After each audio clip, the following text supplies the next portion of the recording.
fight of David and Goliath proportions. A small indigenous community deep in the Ecuadorian rainforest is taking on one of South America's largest oil companies. Residents of the village of Sani, on the banks of the Napo River in the northeast of the country, have been brought together with the help of a former London businesswoman, now married to the local shaman. As our Foreign Affairs correspondent Jonathan Rugman reports, they say they'll fight against the state oil giant, moving in no matter what cost. What sound does a dog make? Whoa, whoa. What sound does a tiger make? Deep in the Amazon rainforest, an Englishwoman and her Ecuadorian husband are leading the fight to stop an oil company from drilling in one of the most extraordinary ecosystems on the planet. Marie Mensch is from Greenwich in London, and she lives in this village hut with her husband Patricio and their baby daughter. They're part of this Quechua community, an indigenous tribe in the forest over 400 strong, on the banks of the great Napo River, a hive of plants and insects which time almost forgot. We're in an area where the species cross, come together, and we have species of our own.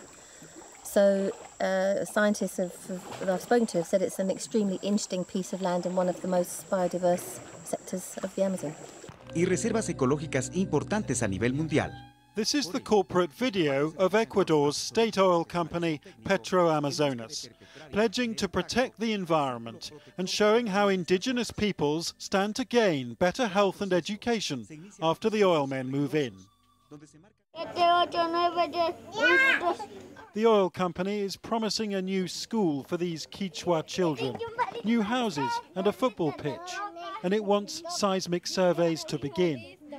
Some welcome the oil company's money, but at community meetings, a majority have voted against, and Marie has helped convince them.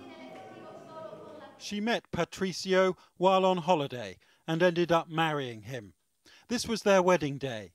Marie used to run a corporate entertainment company, while Patricio is a shaman or village healer, in a land so steeped in magic that he says his wife came to him in a dream.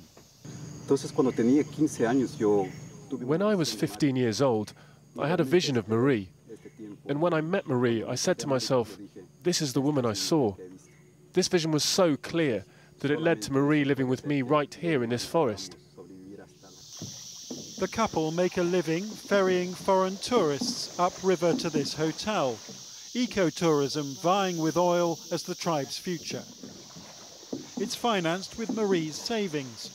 And though you can learn to hunt with a blowpipe here, these eco-lodges have struggled to stay above water. Yet the alternative, oil, is not the legacy they want to leave their daughter.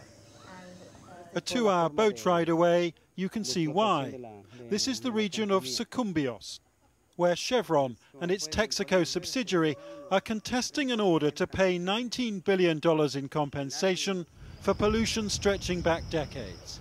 The swamps so black that local guides lead visitors on so-called toxic tours. Petróleo, tóxicos. Ecuador's capital, Quito, wants justice for the past, but it's also promoting today's far cleaner exploration in a poor country, trying to reduce its vast debt to China by selling the Chinese oil. And though PetroAmazonas wouldn't talk to us about its plans, the government says it can't allow every Amazonian tribe to stand in the way of progress. If there are reserves of oil there, the decision to extract them is one that has to be made by the state.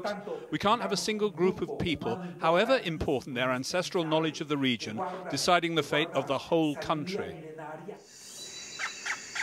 So progress here perhaps, but at what cost? In a landscape teeming with wonder, where tribal ancestors aren't so much dead as everywhere. In a forest clearing, Patricio, the shaman, still wafts away evil spirits from his fellow tribesmen. They've survived the missionaries and the loggers. Now the oil men want to take their turn. And of course, the shaman's wife, Marie, who swapped Greenwich on the Thames for the Amazon, but who fears this will prove no paradise for their Quechua daughter. Well, there are moments when it's tough. You know, what's going on is tough here. And, as I'm told, risky. But how can I look her in the face, you know, in 20 years and say I didn't try? So people are asking for help, and so you help. You don't think about the consequences.